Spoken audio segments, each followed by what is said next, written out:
You know the vibes. Welcome back to another episode of the Hoop Genius podcast brought to you by NBA 2K25. It's myself, Mo Mooncey, alongside me as always, the three-time NBA champion, Mr. BJ Armstrong, and the general manager extraordinaire, Mr. Scott Perry, here on a Monday, as we do. How's your weekend, fellas? Man, weekend was great. BJ, I was going to ask you something. You notice here as of late, Mo's, the vibes. Mm-hmm. He's not holding that note as long anymore. What's going on? Man. Is Mo, you getting a little older on us or what? Man, that's Is that Father Time's undefeated. Nah, I'm just waiting for the playoffs to come around. I'm just waiting for the playoffs and waiting for the finals, and then I'm waiting for the championship parade. You know what I'm saying? I can't be okay? bringing the vibes too heavy too early. You know what I'm saying? Okay, I listen, Mo. I listen. I pay attention. I appreciate that. What I would like to do is wish all of our listeners a happy Ramadan. To everyone out there who's observing a month and fasting. So I ain't gonna be talking too much now, fellas, because I can't be drinking no nothing soda. So I'm gonna leave it up to you guys. And where I wanted to start with on this episode was a report by our friend Chris Haynes that came out this week. Right. And it was to do with the Phoenix Suns, and in particular, Coach Mike Budenholzer and his relationship with Devin Booker. Because Chris reported that Mike Budenholzer told Devin Booker to tone down his voice, and Devin Booker was shocked by that, both on the court and off the court. I don't understand really what that means. Because my understanding of basketball is it's better to communicate than to not communicate, and you want your best players picking up a leadership role. But I'm gonna leave this with you guys, and I want to get your reaction because this news came out on Friday, and it's Monday, and Mike Budenholzer still has a job, which is kind of surprising to me, especially considering where the Phoenix Suns are in the standings as well, as they remain in that 11th spot with the Portland Trailblazers, just one game behind them. But what was your reaction to hearing this? And have you ever seen something like this before in the NBA where a coach is telling his star player to stop talking?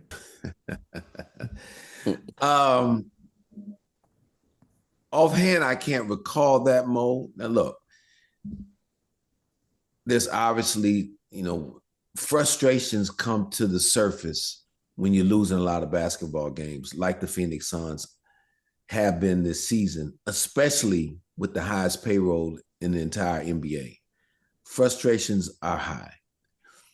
And on the one hand, it's good, at least for me to hear where I sit, that there's a player like a Devin Booker who is vocal. Now, again, I don't know what he's saying, but being vocal, I'm assuming to implore the team, his teammates, even get himself going, because we live in an era where you don't have a lot of leadership being taken by players as much as they are by the coaches. BJ played in the era that every team that leadership came from within that locker room with the players. I mean, BJ played for a great coach, outstanding coach. But that leadership emanated amongst those players.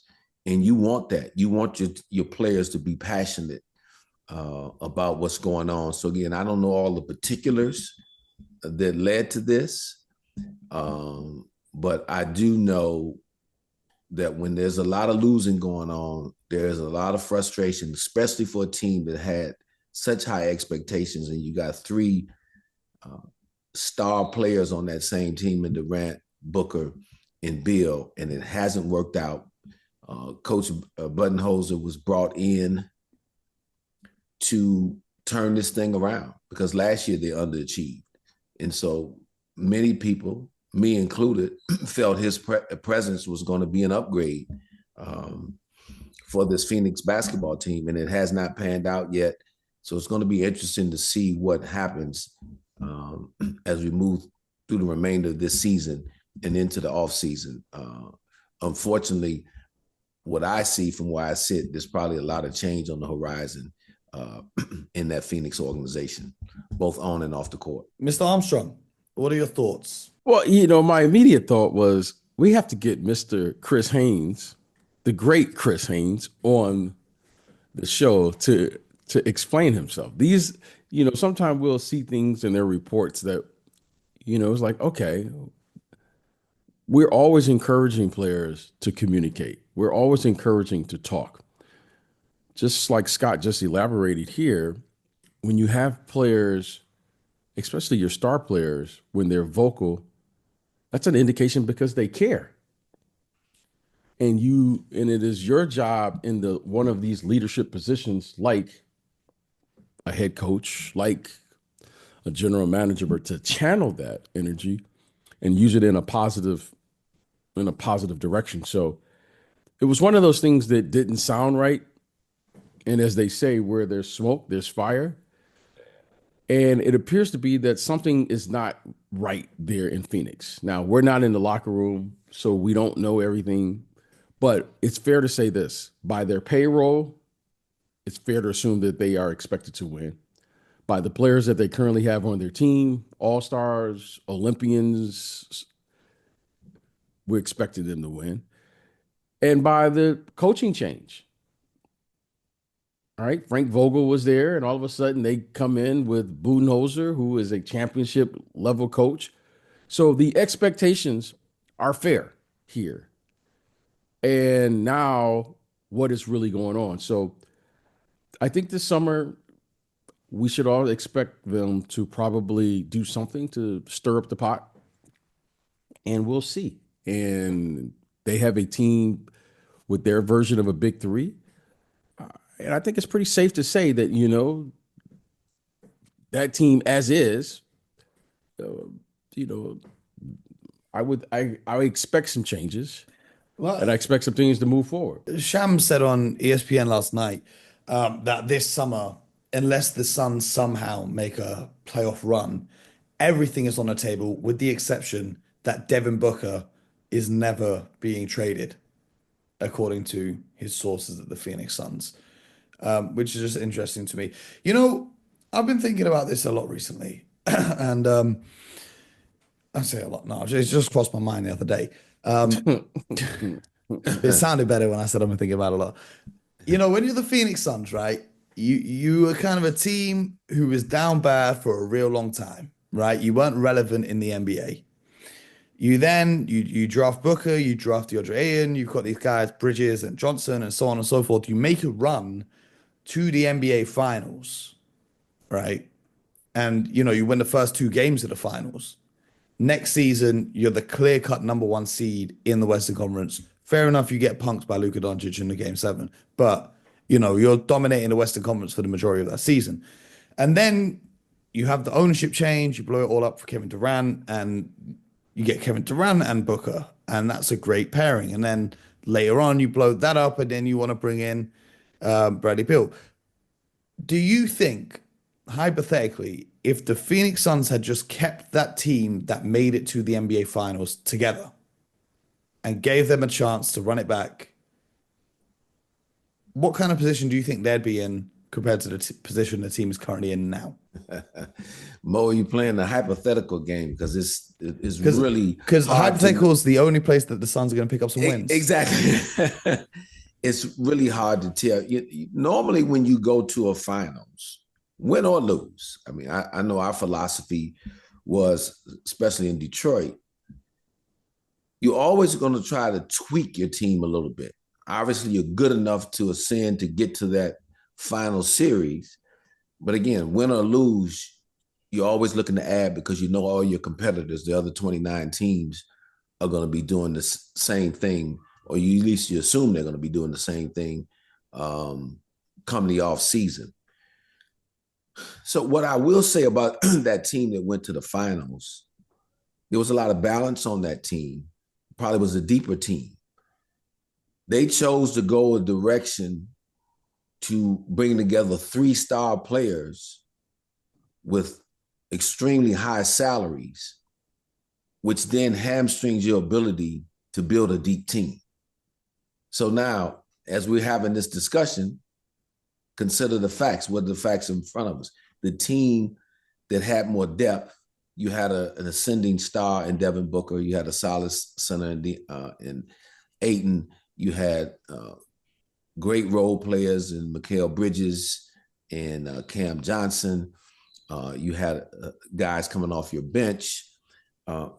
That team, again, had some depth. Probably just needed to add another piece or two to that just to see how far they could go. But again, I'm never mad at a team pivoting and thinking, okay, this is our way to go. We want to go with 3-star players. But there's a price to pay, as we see now, and especially in this new cap area with the first and second aprons. Your ability to get better and improve your team around those high salary players is extremely limited. So now you're Phoenix, you're sitting in 11th place, probably going to miss the play-in altogether. Now you've got really one way to go. There's no retooling what you have now. You're really going to have to go in like a surgeon and start repairing a lot of parts to this organization to hopefully get back in a competitive place in the Western Conference, because a lot of these teams in the Western Conferences we see aren't going anywhere. They're younger teams. The top team in the conference is a younger team in OKC. We've talked about the Houston Rockets a lot, a younger team that's on the ascension. So the Minnesota Timberwolves are a younger team. The Memphis Grizzlies are a younger team. So you have a lot of those teams in place now with your and the established guys are going to be around for a couple more years. We see the Lakers are playing tremendous in the Western Conference. We see Golden State, once they've acquired Jimmy Butler, is ascending up the conference ladder. So there's not a lot of places to go. San Antonio had a younger team, even though Wembanyama is out now. So your hands are full over in that Western Conference, and Phoenix has a lot of work in front of them right now because things, and I'm just stating the obvious, aren't going very well, and there has to be a lot of change that's got to be made there to give yourself a chance to start yourself back on the upward trajectory if you're Phoenix. Yeah, it's tough with a new owner who comes in and wants to win immediately, and he's treating it like it's NBA 2K with just, these trades, trying to get the players he wants. BJ, when it comes to the coaching of this team, Monty Williams did a great job, on the court while he was there, getting that team to the NBA Finals and so on and so forth. But he also, kind of alienated their number one draft pick in DeAndre. And this week, Jay Crowder was talking about that he never actually wanted to leave Phoenix, and it's because of his disagreement with Monty Williams that he left. So they replaced him with Frank Vogel, who did okay, I guess. I think his record was 49-33 as coach. They wanted someone who was a little bit stronger defensively as a coach, and they went out and got Mike Budenholzer, who coached the Bucks to the win over the Phoenix Suns in the NBA Finals when they met back in 2023. But it's clear that Mike Budenholzer coaching this team is not the right move for the organization. If the one player you want to keep hold of is Devin Booker, and Budenholzer, based on the report that Chris Haynes put out, Budenholzer is alienating Devin Booker. Who is the right coach for this team, and what direction can they realistically go in? Because realistically, if Bradley Beal don't want to uproot his family and leave, he can stay. Realistically, they'll probably trade Kevin Durant, but you're still going to be stuck with Booker and Beal, which is taking up 50% of your salary cap. So your roster is pretty much set. I don't see any big name free agents queuing up to go to Phoenix after the way things have gone. What direction can they go in here? If I remember correctly, I think they have a lot of commitment to Frank Vogel, what they committed to him as far as years and their contract. And then if I remember correctly, and you correct me if I'm wrong, Mo, I think Budenholzer signed for like 5 years. So at some point here, you have to honor these commitments and decisions that have made. Okay. Like at some point, I don't care who you are. So let's stop there. Right now, Budenholzer is the coach. They have a lot of money committed to their players, even though to their players, in particular, 3 players that they're committed to. So now they're going to have to figure out how to make this work. It's plain as simple as that. until Bradley Beal, as Scott, shared with us, there's only two players that have a no trade clause. That's right. And Bradley Beal is one of them. Okay, so the only thing that we can, based on the reports, Devin Booker isn't going anywhere.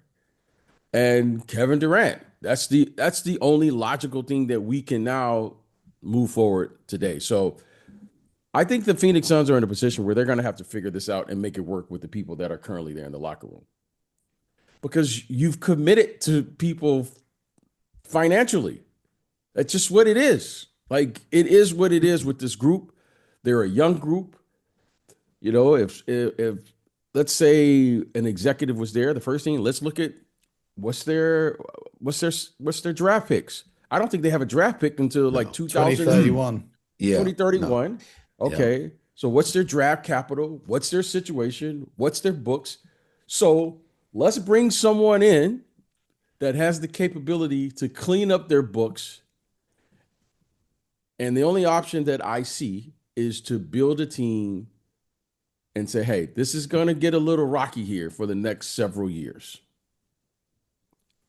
We're going to have to withstand the process. And then we'll see how we come out of it 3, 4, 5 years from today. Because how are you going to build a team with no draft picks? Right. All your, Kevin's 30? He's got to be 35, 36. 36, or yeah. 35, 36. Mm-hmm. Devin Booker is in his prime. He's ready to win now. You're going to have to convince him that, hey, how are we going to match this or piece this around you and allow you to win? Because he is an elite player, all-star caliber player. And then we have a player, he has 2 more years left on this deal after this year. Right. Yes. Mm-hmm. So that's what it is. And at some point, we have to find someone, right? And maybe that someone is already in the building. I don't talk about people's jobs. I never want to see people get fired. But someone's going to have to sit in front of the microphone, because the microphone is hot, and say, this is what it is. There's no way to dance around it. We're going to have to build through it. And our players are committed to this process. And we're asking our fan base now to move forward. Because if you don't have a draft pick until 2000, what you guys say, 31 or something? Mm-hmm. 6 years Scott, from now. How are you going to build a team without it? So I'm not here to dance around it. I'm just going to say this is what it is. Phoenix, it's going to get a little rocky, but you're going to have to find superior leadership that's willing to go through this process. Right. And then hopefully you come out on the other side with your books clean and players who are committed to being there, and you move from that point.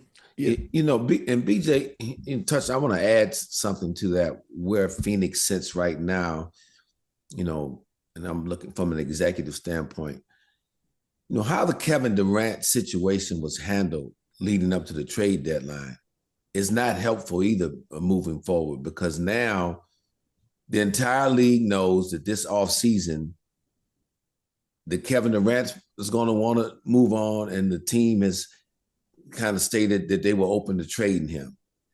But what they may have been able to get for him at the deadline is probably going to be less now this offseason, because everybody knows there's a breakup coming now. And this is the byproduct of when things aren't handled in the right way, or and a trade doesn't happen then during that before the deadline like that. This, if I'm an opposing executive, I want Kevin Durant. Don't get me wrong. I was part of the front office that drafted Kevin Durant. I know him, have tremendous respect for him as a player. He's one of the all-time greats. So I would want that type of talent in my locker room. However, with that being said, I'm going to put a limit on how much I'm going to offer, because there's only going to be a few teams that can trade for him anyway because of his big salary. And there's going to be restrictions there because of the second apron that Phoenix is under. So it's going to be, a handful of teams when it really gets down to it. And to BJ's point, one of the most important things now to get back for him is going to be dealing with a team that has the most draft capital. You're not going to get the equal level of talent back, but let's make sure that we get some draft capital and maybe be able to, I don't know, add another. Or with them being the second apron, they can't even aggregate anybody. So let me back off of that. So anyway, so it makes it difficult. It makes it difficult. No, hold on, Mo. Hold on. Can I say something, Mo? No. I just say that. Hold on, Mo. Okay. I need because Mo, I've been waiting to talk about the Phoenix Suns this morning. I know, because this is what I was going to ask you a specific question about. Phoenix but Suns. I can't contain myself. Okay. Because the only thing that matters for me with the Phoenix Suns is the following. We're talking about Kevin Durant and when Bradley Beal and Devin Booker and Coach Bud and all these teams. But I need an answer. Why is Bol? I need someone to explain to me why is Bol not, playing consistently throughout this entire season? Then I need an explanation. Now that I'm on this mission now, Mo, because I know his agent, Thad Fouché, who is his agent. I need all of the coaches, just one, but please contact us here at Hoop Genius Podcast. We need Kevin Durant and others. You don't have to come on. We prefer you to come on, but just tell us why Bol is not consistently playing, because Bol is a player. I don't know what he is. I can't say I've seen players like him before, Scott, but I need someone to explain to me, because Bol you and Shaq are in agreement on Bol. Shaq loves talking about Bol. Well, exactly. I'm talking. No, Shaq's I'm a fan of the saying podcast. I'll tell you that, Scott. Yes. Shaq stays listening to the show. Okay, good. Okay, now, that's awesome. I'm going to now. Shaq and others, I just need to know now. I'm on a mission here for the remainder of the season. Anyone is allowed who's worked with Bol to come on the show. It's an open invitation, because Bol is a player. I watched that man play the other night. That man had like 25 points. I don't know what he did last night. I know they lost. It wasn't great last night. Yes, he had 9 points. He needs to play at least 30 minutes, and he needs to consistently be incorporated into the offensive scheme. So I'm on a mission now. It's official. Bol, Mo. Hey, okay. Everyone knows that, so here's a secret. Wemby is my favorite. Well, I'm going to tell you guys right now, Bol is right there now. He's right there for me. Now, I'm saying it. I'm on a Bol mission. Bol is like, well, Scott Mo, he does things that I just find so intriguing. He is the most fascinating player to me because of his skill set. So he's right there now. I have 2 favorite players, Bol and Wembanyama. That's fair. I think talent-wise, Wembanyama still has a significant advantage. But I see what you're saying with Bol. This is how long we've been doing the podcast. Is BJ managed to move on to the Bol topic before I even asked him the question about it. Exactly. What I was going to say is, talking about the Phoenix Suns, BJ always says on his show, the only ways to improve is through the draft, through free agency or a trade, or through developing the talent you've got in-house. And one would think, in the situation that the Phoenix Suns are in, that the 25-year-old Bol, who's not really had a chance for a steady shot in this league at any stop yet, along with Brian Dunn, who's your draft pick that you used, and he was playing, I think he was even starting some games, and he was playing great minutes to begin the season. Yeah. And then I don't know what happened. Now he's not getting the same kind of run and the same kind of opportunity. So it's interesting to, that they're not utilizing these young guys. But Scott, as an executive and someone who puts these rosters together, if you were looking at Bol, which situation around the league do you think would suit him the best? Because BJ wants to know why he's not playing here. And well, you've got Booker, KD, and Beal who all want the ball in their hands, who all want touches. I can see why this team is not catered to the development of Bol Bol without taking the ball away from the other guys that are going on. So where around in the league would you want to see Bol Bol really get a shot to develop as a player? It's a good question. There's a number of places. And the tough thing before I answer this is that I don't know Bobo, haven't met him. So I don't know what his personality is like. And that oftentimes is key. My guess, because he's bounced around a little bit in the NBA, and for whatever the reason, he hasn't put his feet in cement anywhere, and they say, this is my place. And it appears to be there's been no coach that has really put their arms around him and say, hey, man, this guy, they look at him as a piece of clay that they can mold into tremendous talent. Because look, we're in a league now that loves length, that loves skill. He has them both. And he can shoot the basketball some, and he's a highly skilled player. So I would lean towards a place where, maybe a place like Sacramento, where offensive organization, you got a first-time head coach in Doug Christie, who's a former player, but who the guys seem to like playing for. Maybe that's a place where can help continue his development, because I think what he really needs is somebody putting their arm around him. Look. Let's face it. Let's look at the job at our hometown, the Detroit Pistons, that JB Bickerstaff is doing. So obviously he's done a good job in working with young players and getting them to buy in. And now their team is a little more fully formed to me than Sacramento is. But as a guy that's a second unit skill scorer for the Pistons, maybe they could look down that path. But I from a skill perspective, he fits a lot of places.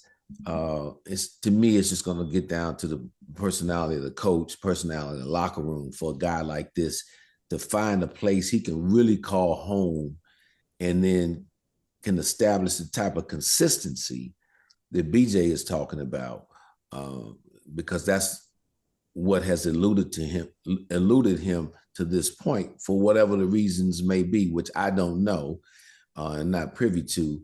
But with that type of ability, he is definitely worth someone who is committed, who sees that and committed to him, and is willing to live with some of the growing pains and or mistakes that he may make on the basketball floor, because his presence overall could be a positive for your team because of his ability to make plays on the offensive end and provide you some defensive ability as well too, being able to utilize his length and ability to protect the rim and be a switchable player on the perimeter. So be interesting to watch him.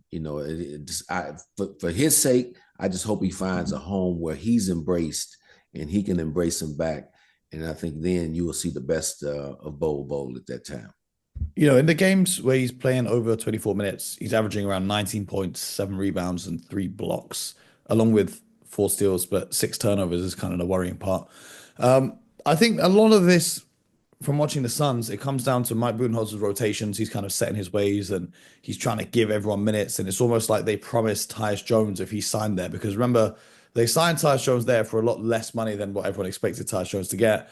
They must have promised him a certain amount of minutes, and so that skews the rotation, and you have to try and balance things like that. So hopefully this summer, he can get somewhere where he can really develop his game. Chauncey Billups is another guy, another coach that would be good for him, that would embrace the development side to a player, and that's a team that needs talent, and maybe a place like that can get him the kind of consistent minutes that he needs as well too. This is another team I wanted to talk about, because they went to overtime with the Cavaliers last night. Obviously, Donovan Mitchell wasn't playing, but the Portland Trailblazers have been doing pretty well. And as I said at the start of the show, they're just one game behind the Phoenix Suns in the standings.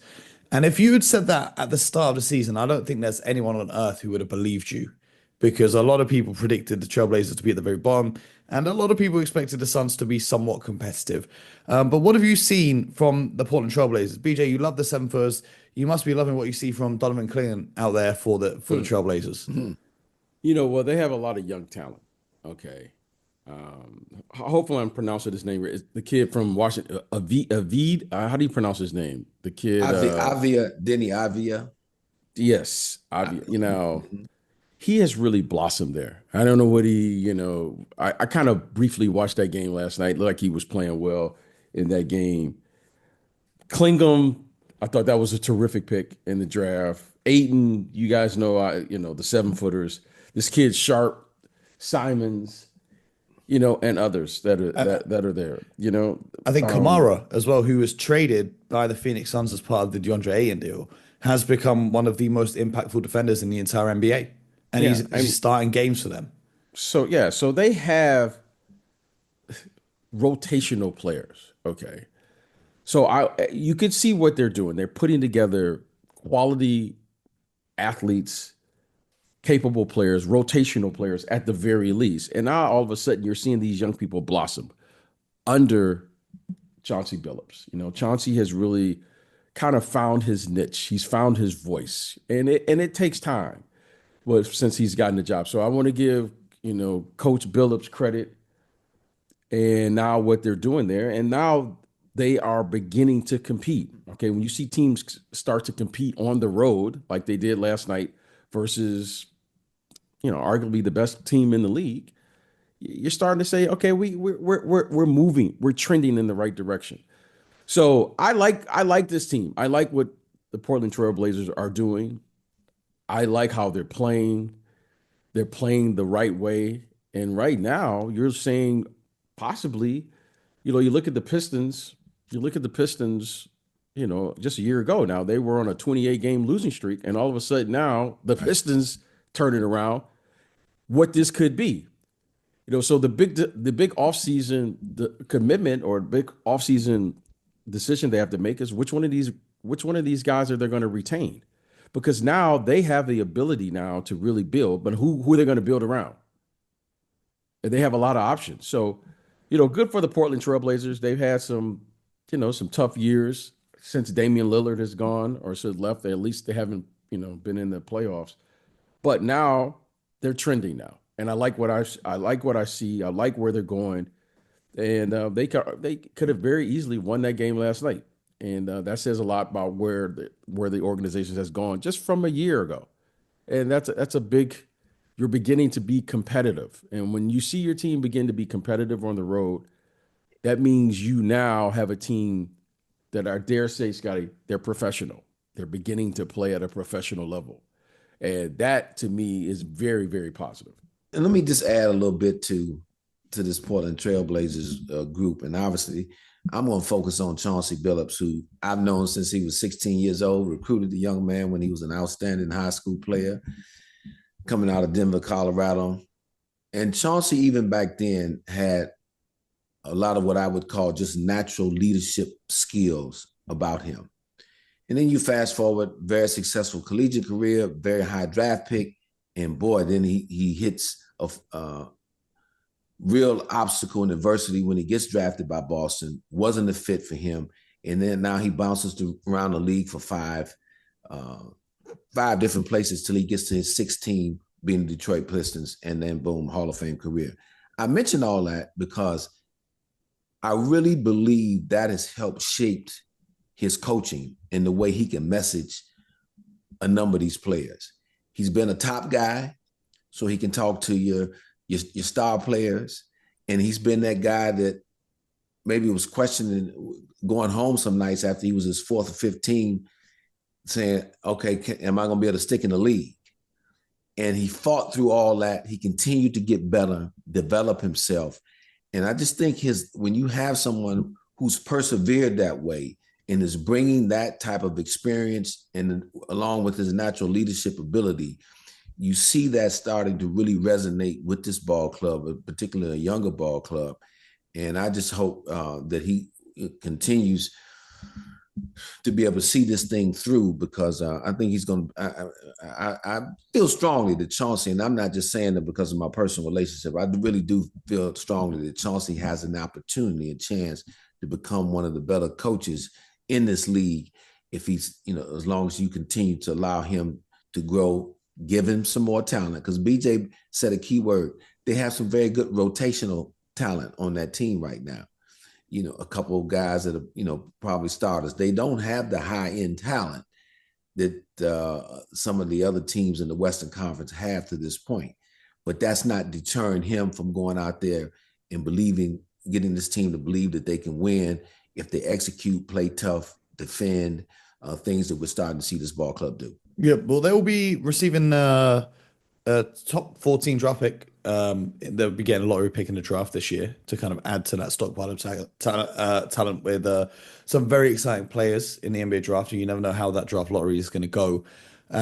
Do you see any star potential with perhaps a Donovan Clingan or even a Scoot Henderson who's started to find his feet in the league as of late? Obviously, I think I see Donovan Clingan as a very good starting center in this league because he has the size. He has the ability to protect the rim, things that we know to be very important in today's game. He's a sneaky good passer as well. Yeah, and he passes the ball. Still developing as an offensive player. A lot of teams don't play through the low post with a true back-to-basket player, but I believe they will continue to work on that with him, even if he can just develop one or two moves in that low post. That will come in handy, in particular, come playoff time. So I really like him. He's a building block for that team. I like that. Scoot Henderson is still a work in progress, in my opinion. He's, I know he came from that G League Ignite, very athletic. But as BJ can tell you, because he played the position for over a decade in the NBA, it's just like an NFL quarterback.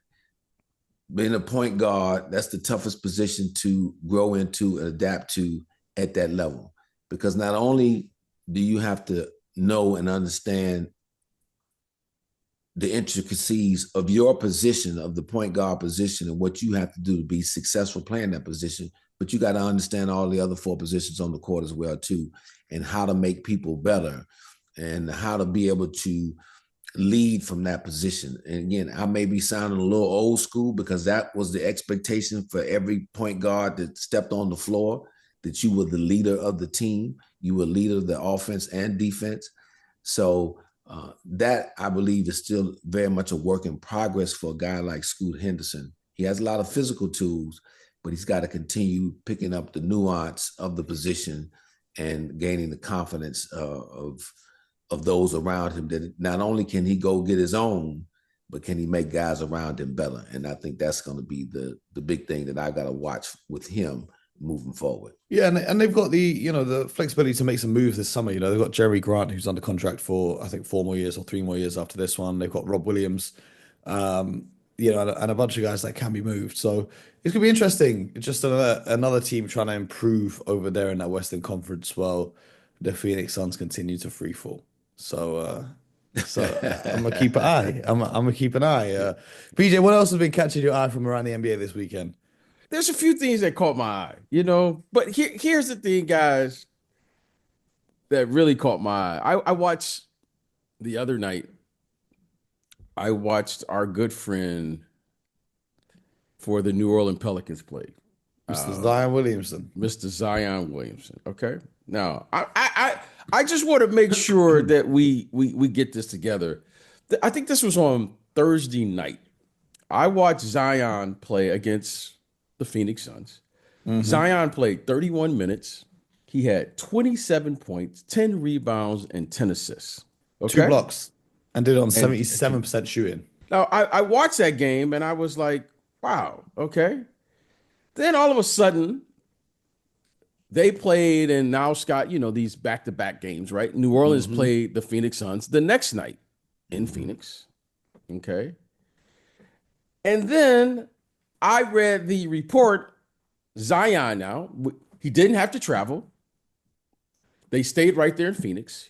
Mm-hmm. He plays 31 minutes, has his first triple double, and I'm standing there going, "Wow, okay, hey, body looks good, Scott. He's everything looks great." Then all of a sudden, I tune into the game, Scott, and they said Zion will not be playing.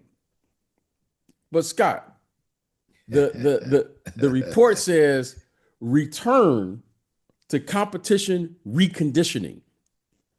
So then I stand up in my house, Scott, and I said, "Wait a minute. What did they just say? Return to competition reconditioning." So I'm inviting the league now to the show. In addition to Bo, I'm inviting the league to explain. I'm not going to call. Well, Zion spoke about this in an interview a couple of weeks ago. And then he plays last night. And it was to 24, return 9, to and conditioning 6. in Utah, right? Where Yep, the altitude yep. is what? Up there, right? So I don't know what's going on. So I'm inviting the Zion league. spoke about this. I'm inviting the league to the show to explain this. And we need we need someone from the league office, because our audience demands that we get it right. We don't want to be those guys who are just saying things about the players without knowing the facts. I've never heard of this. I don't even know what that means, but that's what they said. So I need the league office for an explanation. Our audience needs a legal. Remember, Scotty, how the Electrifying Mojo used to send you cards? They would send you cards to certify the audience. Yeah, Okay. Electrifying Mojo. Electrifying Mojo. Everybody in Detroit understands who that is. Is exactly. Well, when I heard that, I said, I'm going to now pass out, Mo, cards to make our audience authentic. Because, Mo, I did not know what that was, the reconditioning thing. I didn't know that explanation. But we need to know what's going on here. But Zion said that he would love to play in back-to-backs. However, the team does not allow him to play in back-to-backs. So whatever explanation they put, it feels like they just put a new explanation up each time, because now you can't purposely rest players like that. You've got to come up with something on the injury report. We need an explanation. Our audience needs an explanation. I feel like I feel like though the explanation I need regarding the New Orleans Pelicans isn't so much that. The explanation I need is who the hell is on the medical staff in New Orleans, right? Because Zion's injuries have been well documented. Okay, well documented. But then you have Herb Jones, who now out with injury. When Brandon Ingram was there, he was frequently injured. You have Brandon Boston, who's always injured. You had Jose Alvarado. You had Trey Murphy, who came back from injury. It seems like every single player who ever plays for the New Orleans Pelicans undergoes somewhat serious injury. So I just want to know who is the team doctor and the medical staff and so on and so forth that's going on in New Orleans. I also want to know who the hell is on the medical staff in Philadelphia, because we didn't even talk about Joel Embiid having to go to the owner of the team directly to let him know the situation with his knee and that he didn't want to play the rest of the season. And then I also read something about the Sixers, Tyrese Maxey having a broken finger, and so they were trying to teach him to shoot with 3 fingers instead of 5, and so he went out there and shot 0 from 5. And I just don't know what's going on in a lot of these teams. I don't know. And I wish I could explain this to the What audience. does that mean? What does that mean with Joel Embiid? What does that mean? Like, what do you mean? So he's shut down for the season now. So, but why did he have to go to the owner? Like, what does that mean? Like, That's what I'm saying. I don't know, because that's not a normal thing. You know what I mean? I don't know if you guys have experienced this. Your best player going over the medical staff and the front office and the coaches and going straight to the owner to tell them directly about what's going on. I don't know if that's a common thing in the league. well, I mean, wait, hold on. When it comes to medical things and someone says they have something going on, so are we saying, I want to make sure I'm understanding, are we saying the medical staff and everyone else says nothing's wrong with them? What are we saying here? This is what I'm saying is I don't know. That's why I need to I need to find out. You know what I'm saying? Like the New Orleans Pelicans and the Philadelphia 76ers, they're medical teams. I'm sure you guys are great people. But what the hell are you doing? Scott, do you have any insight from working in, these front offices? That's a little unique. I mean, because the normal chain of command is I or someone like me would be having that discussion, obviously, with the owner, keeping him abreast the whole time about what is the status of Joel Embiid and why he's able to play or not able to play and what we have done. And so that there needs to be a clear communication path from GM or president to owner. Again, not being in Philadelphia, it's obvious that Joel must have some sort of individual relationship with the owner. And he, from what it sounds like, again, I don't know, probably just felt compelled that he wanted the owner to hear from himself directly what was going on, to make sure that, I guess that he's being represented right and that he's done everything in his power to try to come back this year, and it's not going to be able to work this year, and he's going to do everything he can to come back the following year, because the reality of the situation is this: the two are stuck together. I don't know that you can find a trade partner right now, and I hesitate in saying that in the NBA, because historically this has been disproven. When people say, "Oh, it's an untradeable deal or contract," you find a way. There's always been a way to initiate a trade, but in this situation, because of the public injury history, and he's a tremendous talent, so it has nothing to do with his talent. I just don't know what organization will take on the number of years that he has left on his contract, given the number of injuries, surgeries, etc., that he has. So the two of them are going to be stuck together. So they've got to figure out a way to make the best of it. And so, maybe from Joel's perspective, this is his way of trying to do that. And, from ownership's perspective, in listening to him, that's, how they see it. So we'll see. Again, but I haven't been a part of that type of dynamic, but doesn't mean that it's never happened before in the NBA either. Yeah, it is a very strange situation. Well, this episode was all about invitations. Anyone who knows why Bol Bol's not playing, feel free to come on the show. Anyone who knows why Zion can't play back-to-backs, feel free to come on the show. Anyone who knows why Embiid and the Philadelphia 76ers can't ever be healthy, feel free to come on the show. BJ, anyone else you want to invite while we're still here? Yeah. Well, it's one thing that our audience demands. They, hey, we're not here for all the so-called hot takes, and we're not here tearing down, trying to.